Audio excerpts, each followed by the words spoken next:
구원의 서정 두 번째 시간입니다.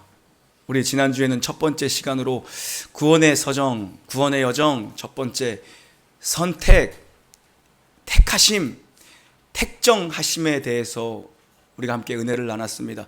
오늘은 두 번째 시간, 바로 선택하신 이가 우리를 언제, 우리를 어떻게, 우리를 무엇으로 부르시는가 하는 부르심에 관한 말씀입니다. 하나님 우리를 창세 이전에 선택하셨다는 것이 성경이 우리에게 가르쳐주고 있는 이 선택에 관한 문제입니다. 만물이 있기도 전에, 만물이 나기도 전에 하나님이 영원 속에서 우리를 작정하셨다는 겁니다. 우리를 선택하기로 하나님이 작정하셨다는 것이죠. 왜 나를 택하신 겁니까? 내게 무슨 의로움이나 내게 무슨 공로나 내게 무슨 선함이 있어서 하나님이 나를 택하신 겁니까? 아니요. 그렇다면 내가 무슨 공로를 세울 걸 아시고 하나님이 나를 미리 아시고 선택하신 겁니까? 아니요. 나를 선택하신 것은 오직 하나님의 기쁘신 뜻이다라고 성경은 증언합니다. 사랑하시기 때문이라는 것입니다. 사랑하시기 때문에 사랑하시는 이의 기쁘신 뜻을 따라 우리를 선택하셨다는 것입니다.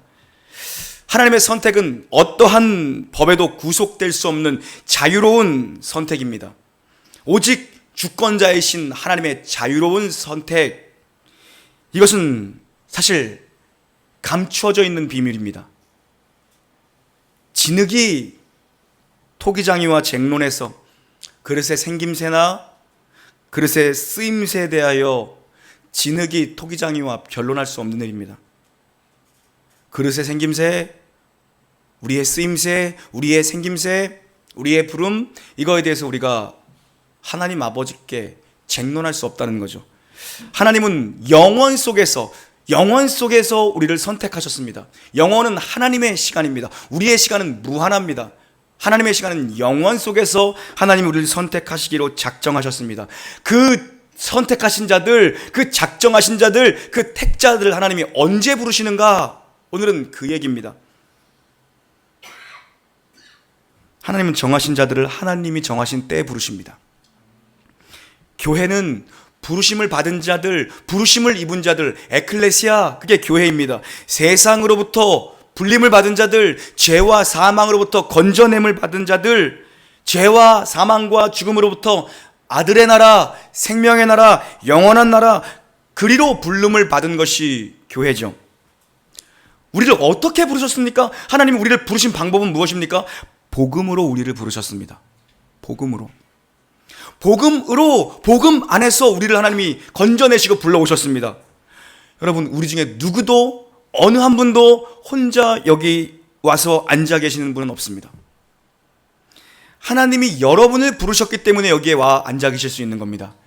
하나님이 부르셨다는 것입니다. 하나님이 어떻게 부르시는가? 하나님이 사람을 통해서 부르셨습니다. 그걸 우리는 전도라고 얘기합니다. 여러분, 이것은 어마어마하게 위대한 사건입니다. 어마어마하게 위대한 사건이에요. 전도에 미련한 것을 통해서 하나님이 우리를 부르시고 작정하셨습니다. 전하는 자가 없이 어찌 들으리요? 듣지 못하고 어떻게 믿음이 생길 수 있냐는 것입니다. 믿음은 들음에서 납니다. 전하는 자 없이 우리는 이곳에 올 수 없었다는 것입니다. 누군가의 전함을 통해서 하나님이 이 전도에 미련한 방법으로 우리를, 개개인을 하나님의 때에 불러 모으신 겁니다. 전하는 이가 없이 어떻게 들을 수 있습니까? 듣지 못하는데 어떻게 믿습니까? 하나님께서는 누군가의 전함, 누군가의 권면, 누군가의 인도, 누군가의 충고, 이 모든 것들을 통해서 유효적으로 여러분이 효과적으로 반응케 하셨다는 것입니다. 그게 유효적 부르심이라는 것이죠.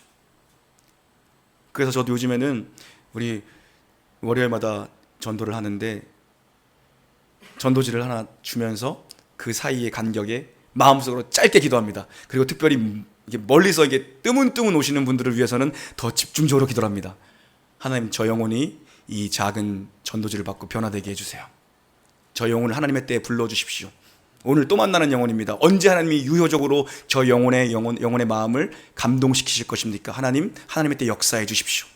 우리는 때를 얻든지 얻지 못하든지 그래서 전하는 겁니다. 하나님이 그 미련한 방법을 통해서 사람 구원하시기를 오늘도 하시겠다라는 겁니다. 하나님 구원의 섭리를 이루어 가시기 위해서 우리를, 여러분 개개인을 때가 찬 그때에 부르셨습니다. 그래서 여러분요, 부르심 따라온 겁니다. 하나님이 나를 부르셨기 때문에 내가 왔다. 하나님이 나를 부르셨다. 여러분, 이게 구원입니다. 이것을 하나님 편에서는 부르심이고 인간의 편에서는 응답입니다. 초청에 응한 거죠. 하나님은 선택된 백성들을 지금도 부르고 계십니다. 전도에 미련한 것, 복음 전함을 통해서 이 예배당 안에서도 지금 아직 하나님의 구원의 역사, 중생의 역사를 경험하지 못한 분들은 지금도 말씀을 통해서, 오늘도 복음 전함을 통해서 하나님이 계속해서 우리를 초대하고 있다는 것입니다. 왜요? 그것이 하나님의 기쁘신 뜻이고 사랑하시기 때문이다라고 성경은 얘기하죠. 여러분, 주일에 여기 와 앉아 계시는 게, 여러분 그걸 아셔야 됩니다. 하나님이 여러분을 부르셨기 때문에 여러분이 여기에 오시는 거지, 여러분이 그 와이프한테 끌려서 온 게 아닙니다. 여러분이 가정의 평화를 지키자고 지금 여기 와 계신 게 아니라는 겁니다. 여러분 마음으로는 그래, 이번 주 갔다 오면 또 며칠 또 버티는 건, 아니요. 하나님이 여러분을 부르셨기 때문에 여러분이 올 수 있었던 겁니다. 여러분, 이거를 똑바로 아셔야 됩니다. 이걸 확인하셔야 부르심이 무엇인지를 여러분이 알게 되는 거죠. 내 의지로 내가 예수 한번 믿어보자. 아니요. 예수는 의지로 믿을 수 있는 것이 아닙니다. 그리스도인은 누구입니까? 그리스도의 부름을 받은 자가 그리스도인입니다. 내가 마치 예수를 믿기로 결정하고 내가 마치 교회를 택하기로 결정한 것 같지만 그게 아니라는 겁니다. 주님께서 찾아오셔서 나의 마음을 노크하시고 나를 계속해서 부르고 계시죠. 이 하나님의 부르심에는 결코 후회하심이 없다라고 성경은 기록합니다. 하나님이 여러분 부르신 걸 후회하시지 않습니다. 하나님의 뜻대로 부르심을 받은 자들에게는 모든 것이 합력하여 선이라고 말씀하십니다. 여러분을 부르신 건 하나님이 실수하시거나 하나님이 후회하실 일이 아니고 모든 것이 합력하여 선을 이루도록 여러분을 부르셨다는 것입니다. 우리를 그럼 어떤 존재로 부르셨는가? 우리를 어떤 존재로 부르셨는가? 우리 9절 한번 봉독해 보겠습니다. 9절입니다. 시작. 그러나 너희는 택하신 족속이요,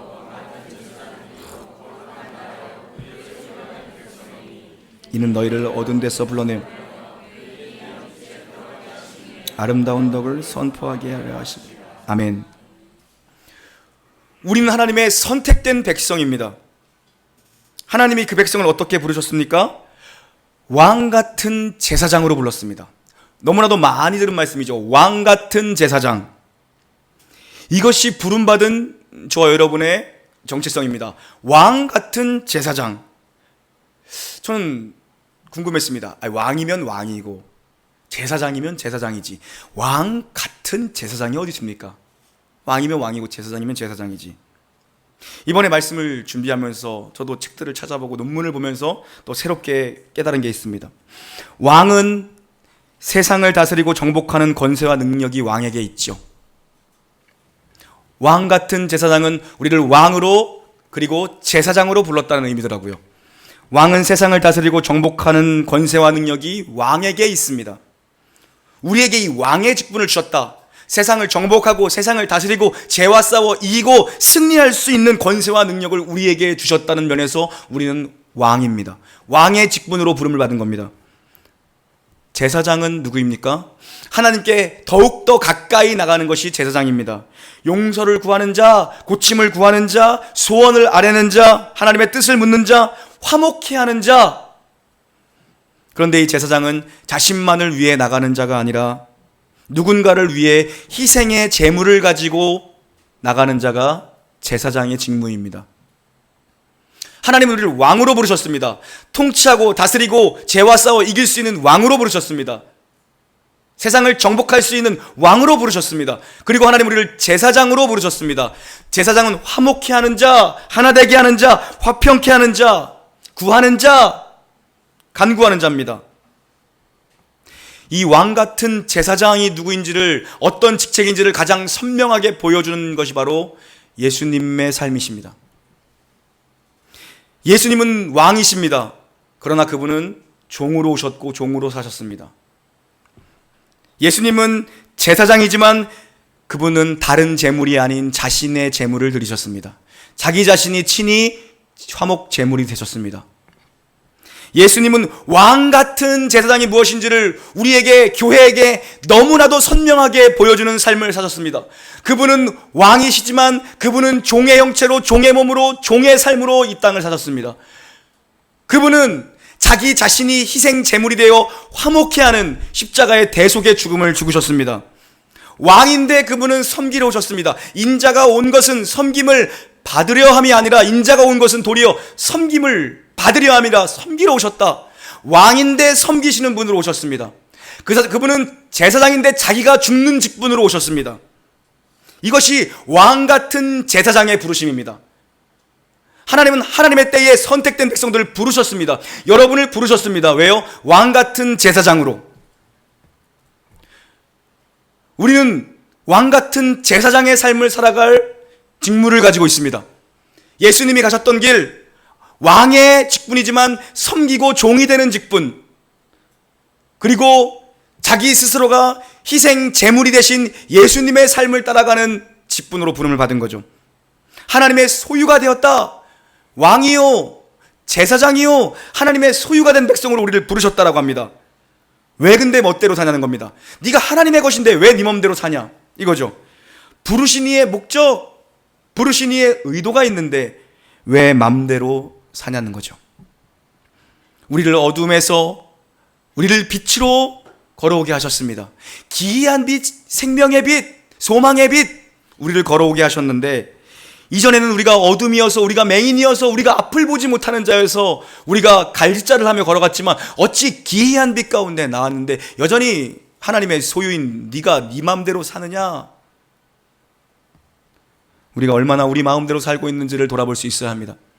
하나님은 우리를 가정의 왕이요, 가정의 제사장으로 부르셨습니다. 하나님은 우리를 교회의 왕이요, 교회의 제사장으로 보내셨습니다.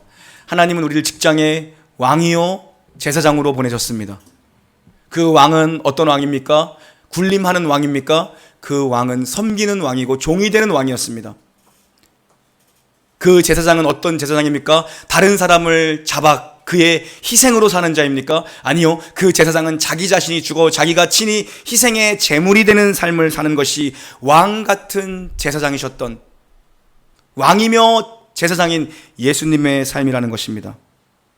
나를 기준으로 삼지 않는 삶, 나를 소유로 삼지 않는 삶, 내 이름이 중요하지 않고 예수님의 이름이 중요한 삶, 그것이 바로 왕 같은 제사장의 모습이라는 것입니다. 내 소유를 위해 사는 삶이 아니라 예수님의 소유된 자로 사는 삶. 우리는 소유를 위해 몸부림치며 삽니다, 사실. 그러나 이 베드로전서 2장 9절 이후에 왕 같은 제사장의 삶에 대해서 이야기하는 내용들을 쭉 읽어나가 보시면 알 겁니다. 나그네요, 이방인이요, 우리를 여행자로 소개하고 있습니다. 이번에 우리 또 명절 때, 돌아오는 명절 때, 우리 설 명절에 또 우리 교회에서 미얀마로 단기 선교를 갑니다. 그래서 이렇게 연휴 때 이렇게 보니까 캐리어가 집에 있더라고요. 캐리어에 짐을 싸가야 될 거 아닙니까? 캐리어가 있더라고요. 근데 그게 가만히 보니까 저런 캐리어가 어디서 났나 보니까 결혼할 때 업체에서, 신혼여행 업체에서 이제 사은품으로 준 거더라고요. 그래서 몇 번 쓰지도 않았는데 사은품이니까 이렇게 좋을 리는 없잖아요. 벌써 이렇게 보니까 딱 드는 생각이, 야, 이번에 저거를 가지고 나가면 저거 터질 것 같다, 뭔가 사고를 칠 것 같다는 느낌이 딱 드는 거예요. 이거 어떻게 해야 되지? 그걸 사야 되나 하면서 또 검색을 해봤어. 근데 캐리어가 꽤나 비싸더라고요.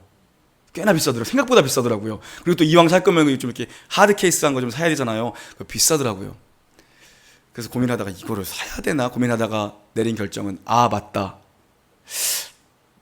내가 러시아 갈 때도 가방 하나 메고 갔구나, 그 생각이 들더라고요. 러시아를 열흘 넘게 갔는데 제가 캐리어를 안 가져갔어요. 저도 지독하죠. 그거 붙이고 이거 기다리고 이게 싫어가지고, 야, 그냥 가방 메고 가면은 그냥 기내에다가 둘 수 있으니까 가방 하나 메고 손가방 하나 들고 갔더라고요. 야, 열흘 넘게 그것도 러시아나 갔다 올 때도 내가 캐리어 없이 갔는데, 거의 일주일 갔다 오는데 내가 왜, 교만해졌구나, 이걸 캐리어를 찾네, 교만해졌구나, 뭔가를 이게 짐을 많이 가지고 간다는 건 매일 옷을 갈아입고 이런다는 거잖아요. 근데 옷 그냥 몇 벌, 헐거운 거 몇 벌 가져가서 입고 뛰고 땀나면 그냥 뭐 버리고 오든 뭐 빨래거리 수저박아 오든 그러면 되겠구나. 또 그 생각이 나더라고요. 지금 하나님 왕 같은 제사장들의 삶은 무엇입니까? 짐을 너무 무겁게 하지 말라. 너무 이 땅의 짐을 무겁게 하지 말라. 너희는 하나님의 소유다. 너희는 청직이다. 왕으로 불렀는데 그 왕은 군림하는 왕이 아니라 종인 왕으로 불렀다. 그리고 너희들은 너희 자신을 희생 제물로 드리고 너희 자신을 섬김의 제물로 드리는 제사장으로 불렀다. 그 왕 같은 제사장입니다. 그런데 우리가 하나님의 소유된 우리가 얼마나 많이 하나님의 소유가 아니라 우리 마음대로 살고자 하는 마음을 가지고 오늘을 살고 있냐는 거죠. 가정의 주인은 주님이시고 우리는 또한 교회가 되도록 교회로 부름을 받았습니다. 모든 교회의 주인은 하나님이시고 모든 교회의 머리는 예수님이시고 모든 교회의 운영은 성령님이 하시는 겁니다. 그것이 교회가 거룩한 나라가 되는 길입니다. 교회의 운영을 성령님께 맡기는 거죠. 교회의 주체는 언제나 하나님이십니다. 교회는 사람이 자꾸 드러나서는 안 되는 곳입니다. 담임 목사가 앞에 선다고 담임 목사가 자꾸 드러나면 안 되고 우리 중에 누구 하나 자꾸 눈에 띄게 드러나면 안 되는 것이 교회입니다. 교회는 성령님께서 운영해 나가는 것입니다. 아무리 좋은 내 장점도 하나님의 부르심의 소망이 무엇인지 모르고 일하면 여러 사람 잡습니다. 아무리 좋은 것도 부르심 없이 자기 열정으로 하면 교회를 어지럽힐 수 있습니다. 교회는 하나님께서 높아지시는 것이고 하나님이 드러나는 것이고 성령님께서 운영해 나가는 것이지, 교회를 사람이 방식으로 자꾸 운영해 나가려고 하면 언제나 교회는 잡음이 있습니다. 잡음이 있어요. 오늘도 이른 아침에 들어오는데 안내위원께서 저를 보며 하시는 말씀이, 목사님 명절 지나고 나고서 어떻게 흰머리가 더 늘으셨습니까? 정말 그래요? 명절 스트레스가 있어가지고 그래요. 명절 스트레스. 우리 여자분들 마음이 공감이 돼. 명절 스트레스.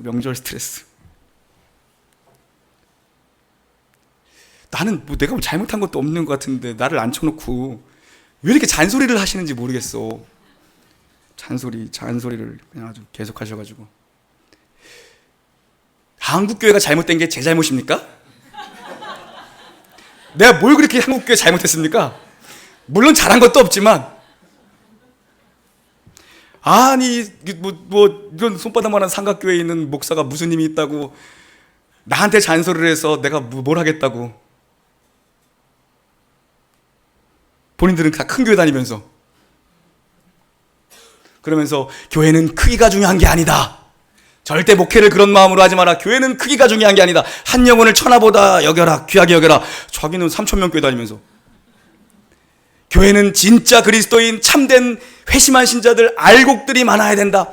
교회 크게 해달라고 절대 그런 식으로 목회하지 마라. 자기는 큰 교회 다니면서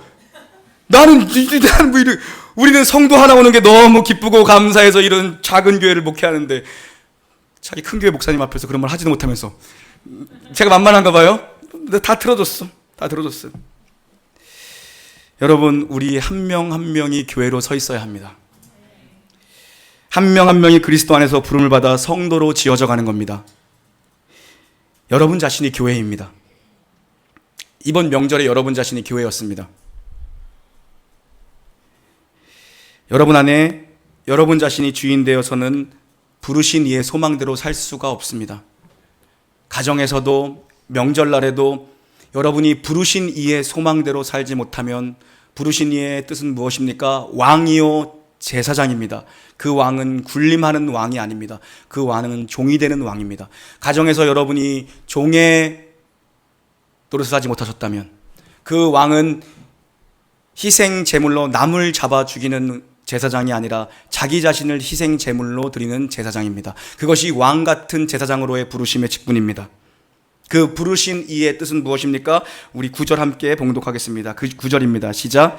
그러나 너희는 택하신 족속이요 왕 같은 제사장들이요 이는 너희를 어두운 데서 불러내어 그의 기이한 빛에 들어가신 이의 아름다운 덕을 선포하게 하려 하심이라. 아멘. 무엇하러 우리를 교회로 부르신 겁니까? 우리끼리 기뻐하고 우리끼리 즐거워하고 우리끼리 여기가 좋사오니 초막 셋을 짓고 여기에 머뭅시다. 그 부르심을 우리가 받은 겁니까? 아니라는 겁니다. 부르심은 보내심을 위한 부르심이라는 겁니다. 우리를 하나님께서 건져내심은 우리를 선택하시고 때가 참에 우리를 먼저 불러내심은 보내심을 위해서 우리를 부르셨다라는 것입니다. 여러분 이걸 명심하십시오. 우리의 부르심은 보냄을 위해서, 흘려보냄을 위해서 우리를 부르셨구나. 왜 우리에게 신령한 복을 주시기로 작정하시고 우리에게 온갖 만 가지 은혜를 주신 겁니까? 어딘가로 우리를 반드시 보내실 것이기 때문입니다. 누구에게 나는 보내심을 받은 자인가? 나는 누구를 위해서 이렇게 먼저 부름을 받은 자인가? 나는 무엇 때문에 부름을 받은 자인가? 여러분 이것을 생각해낼 수 있어야 합니다. 이것을 깨달아낼 수 있어야 됩니다. 여러분이 분명 먼저 부름을 받았습니다. 누군가보다는 여러분이 이 놀라운 교회로 부름을 받았습니다. 근데 이게 다가 아닙니다. 이게 끝이 아니라는 거죠. 보내심을 위한 부르심, 왕같은 제사장으로서 누군가에게 보내심을 위한 부르심이어야 한다는 거죠. 여러분 장작은 홀로 타면 금방 꺼지게 되어 있습니다. 새로운 장작에 옮겨 붙어야 불이 활활 탈 수 있습니다. 누군가에게 보냄을 받아야, 누군가에게 이 옮겨 붙어야 여러분도 탈 수 있고 그도 타고 교회도 타고 활활 탈 수 있다는 것입니다. 옮겨 붙어야 한다는 것입니다. 옮겨 붙어야. 이번에 저는 다 여기 가까워서 어디를 멀리 간 적이 없습니다. 다 친인척들이 다 근처라, 금방이라 1시간 이상 거의 이동해 본 적이 없어요. 이번에 처음으로 충청도권을 갔다 왔습니다. 충청북도를 3시간 반이 걸렸어요. 안양에서 충북 음성 가는데 3시간 반이 걸렸어요. 그래서 야 진짜 전라도 경상도까지 다녀오시는 분들은 얼마나 힘들까. 막 7시간 8시간을 막 운전한다는데 우리 김보금 전사님 9시간 걸렸대요. 전남 고흥까지 갔다 오는데 가서 또 바로 경운기 운전 또 하시더라고. 거기 가서 뭐 농사진 거 좀 가져오실 줄 알았는데 아무것도 안 갖고 오고 그러더라고요. 아무튼 저도 처음 갔어요. 갔더니 또 어머니께서 또 이렇게 또 요즘 좀 연세가 드시니까 좀 이렇게 낭만을 좀 즐기시나 봐. 한가위 보름달 뜰 때 거기서 사진 찍고 가라고. 보름달에 이렇게 가지 말라고 계속 붙잡아 두는 거야. 제가 보름달 좋아할 나이는 아니잖아요. 보름달을 그 봐야 되나? 집에 가는 길에도 보름달은 얼마든지 볼 수 있어. 내 생각에는 휴게소에서 보는 보름달이 더 예쁠 것 같은데 꼭 거기서 봐야 된대. 그래서 이렇게 화로를 이렇게 만들어 놓으셨더라고요. 이렇게 잘라가지고 통 하나 잘라서 거기다 넣어서 돌판 삼겹살 구이를 먹고 가자고 또 삼겹살까지 사다 놓으시고 저보러 불을 붙이래요. 불 붙이는 것 정도는 저도 할 수 있을 거 아니에요. 그래서 이렇게 장작을 또 이렇게 모아 두셨더라고요. 네. 2x2라 그러나? 그 있잖아요. 현장에 쓰는 거. 그런 것들 모아 두셨더라고요. 불을 붙였어요. 또 매형이랑 또 그런 걸 또 우리 매형이 시골 출신이라 잘해요. 근데 매형이 또 어디 갔다 온다고 잠깐 나갔다 온다고 또 나갔고 저밖에 없더라고요. 불 붙일 사람이. 그래서 했어요. 제가 장작불 붙이다 욕 먹었어요. 아니 이제 명절 스트레스가 너무 심해.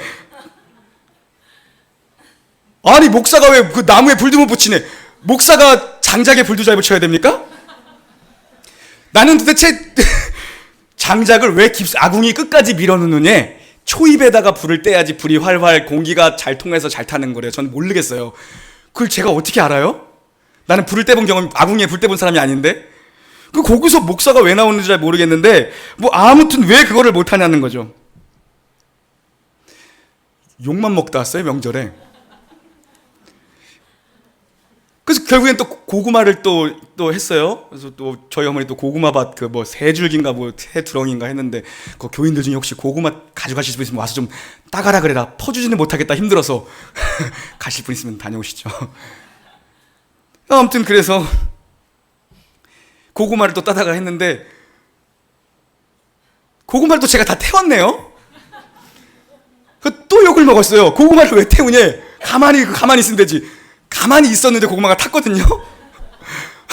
가만히 고구마를 내가 어떻게 이렇게 움직이지도 않았어. 가만히 둔다는데 다 타가지고 먹은 거보다 이 버린 껍데기가 더 많았던 것 같아요.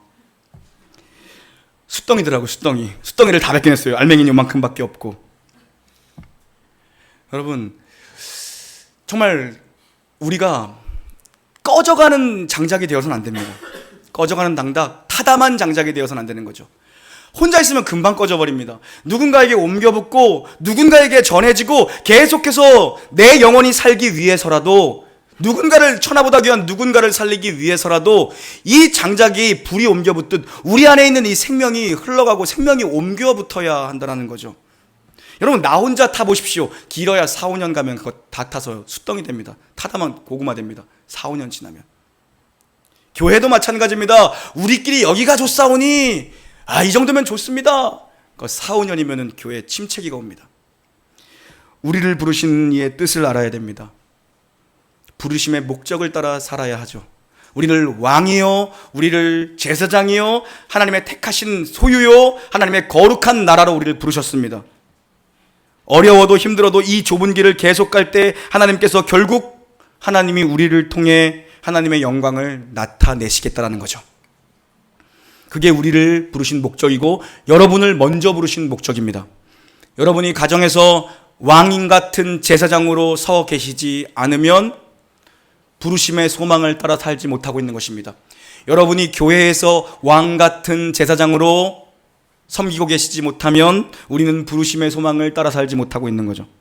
여러분이 직장에서 왕 같은 제사장으로 살지 못하고 있는 것입니다. 하나님이 나를 불쌍히 여겨서 은혜를 부어주셔서 우리가 이 자리에 왔습니다.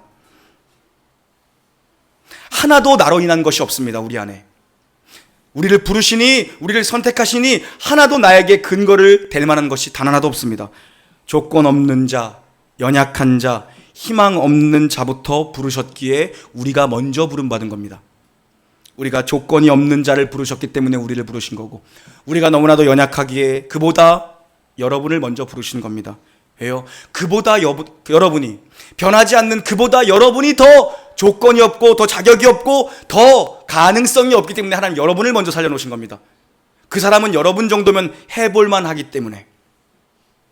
우리가 옆에 있는 사람을 보면서 저 사람은 가망이 없어, 희망이 없어, 기회가 다 끝났어, 그 사람보다 우리가 더 가망이 없기에 하나님은 우리를 먼저 부르셨습니다. 하나님이 우리를 알고 부르신다는 것은 여러분 놀라운 사건이고 놀라운 은혜입니다. 하나님이 창세 이전에, 만물 이전에 여러분을 아시고 여러분의 이름을 아시고 여러분을 먼저 선택하시고 때가 참에 여러분을 부르셨다는 건 놀라운 하나님의 능력이고 놀라운 섭리입니다. 여러분, 여기 지금 가정의 평화 지키자고 여기 와 있는 게 아닙니다. 하나님이 여러분을 부르셨기 때문에 여기에 와 계시는 거라는 거죠. 혹시 이 가운데 아직 하나님의 부르심이 뭔지, 나는 하나님의 부르심에 응답하지 못한 분들이 계시면 그 부르심에 항복할 수 있는 은혜가 임하기를 주님의 이름으로 축원합니다. 하나님의 부르심에 응답하신 분들이십니까? 대부분이 그럴 거라고 저는 믿고 싶습니다. 그렇다면 이제는 보내심에 응답할 수 있는 놀라운 은혜가 여러분에게 임하기를 우리 주 예수 그리스도 이름으로 간절히 축원합니다. 아멘. 제가 기도합니다. 하나님 아버지, 부르심의 소망을 따라 살길 원합니다. 아무 자격이나 아무 조건도 없는, 아무 의도 없는 저희들을 선택하시고 때가 참에 불러주셨습니다. 부르신 이의 뜻대로 살 수 있는, 부르신 이의 소망대로 살 수 있는 저희가 되게 하여 주시옵소서. 하나님, 항복하게 하시고 두 손 들고 오는 것이 가장 큰 축복임을 깨달아 알게 하여 주시옵소서. 주님 앞에 선자들 이제 보내심을 입는 것에도 응답하여 가장 가까운 곳부터 더 멀리까지, 땅끝까지 이르러, 내 가정으로 출발하여 땅끝까지 이르러 이 그리스도의 도를 전할 수 있는, 옮겨붙는 장작의 삶을 살 수 있는 축복과 은혜를 저희들에게 허락하여 주시옵소서. 행하시고 역사하실 주님을 찬양하며 우리 구주 예수님의 이름으로 감사하며 기도 올리옵나이다. 아멘.